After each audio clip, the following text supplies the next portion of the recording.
హల్లెలూయా! దేవునికి స్తోత్రం. దేవుడైన యేసు ప్రభువారు ఈరోజు మనకు పరిశుద్ధ గ్రంథం నుంచి ఇస్తున్న వాగ్దానము యాకోబు రాసిన పత్రిక 4వ అధ్యాయం 8వ వచనం.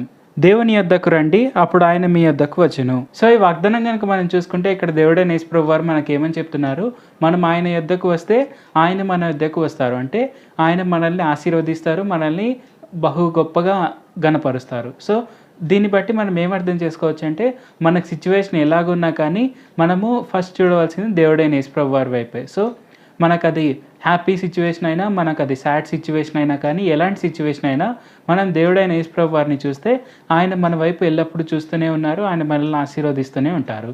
సో ఇది మనం తప్పక గుర్తుపెట్టుకొని, ఎలాగైతే రాజైన దావీదు ఆయన రాజుగా ఉండనప్పటికీ చాలా కాలము ఆయన రాజుగా అభిషేకం పొంది కూడా రాజు అవ్వకపోయినప్పటికీ కూడా ఆయన ప్రతిరోజు దేవునితో సమయం గడిపాడు.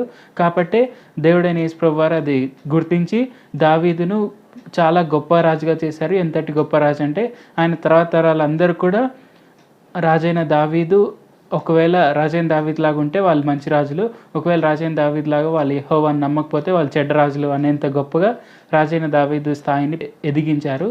అలాగే మనం చూసుకుంటే యోసేపు జీవితంలో కూడా యోసేపు వాళ్ళ అన్నల చేత అమ్మబడిన, ఆ తర్వాత చెరసాల్లో నిన్న ఎలాంటి పొజిషన్లో అయినా కానీ దేవుడైన యేసు ప్రభువారితో సమయం గడుపుతూనే ఉన్నారు.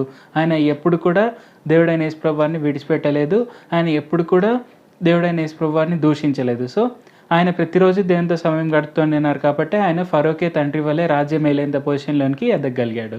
సో ఈ 2 ఎగ్జాంపుల్స్, అలాగే చాలా ఎగ్జాంపుల్స్ మనం బైబిల్లో చూసి తెలుసుకొనవచ్చు. దేవుడైన యేసు ప్రభువారితో సమయం గడిపితే మనం తప్పక ఉన్నత రీతిగా హెచ్చింపబడతాము, ఉన్నత రీతిలోనికి మనము వెళ్తాము. సో తప్పక ఇది మనం గుర్తుపెట్టుకొని రోజు దేవునితో సమయం గడుపుతూ ముందుకు సాగుదాం. ప్రార్థించుకుందాం. పరిశుద్ధ జీవాధిపతి జీవంగల దేవ యేసయ్య, ఈరోజు మీరు మాకు ఇచ్చిన ఈ గొప్ప వాగ్దానాన్ని బట్టి మీకే వందనాలు తండ్రి. మేము రోజు మీతో సమయం గడిపేందుకు సాయం చేయండి, ఆ స్వభావాన్ని మాకు దయచేయండి. తద్వారా మీ దగ్గర నుంచి మేము అత్యంత శీఘ్రంగా మేము గొప్ప గొప్ప ఆశీర్వాదాలను పొందుకుంటూ, మీరు ఇచ్చే ఘనతను పొందుకుంటూ ముందుకు సాగేందుకు సాయం చేయండి. ఈ వాక్యం వింటున్న అందరూ కూడా తప్పక అదే చేసేందుకు సాయం చేయండి. యేసు నామములో అడుగుచున్నాం తండ్రి. ఆమేన్. Thank you Jesus. దేవుడు మిమ్మల్ని ఆశీర్వదించును గాక.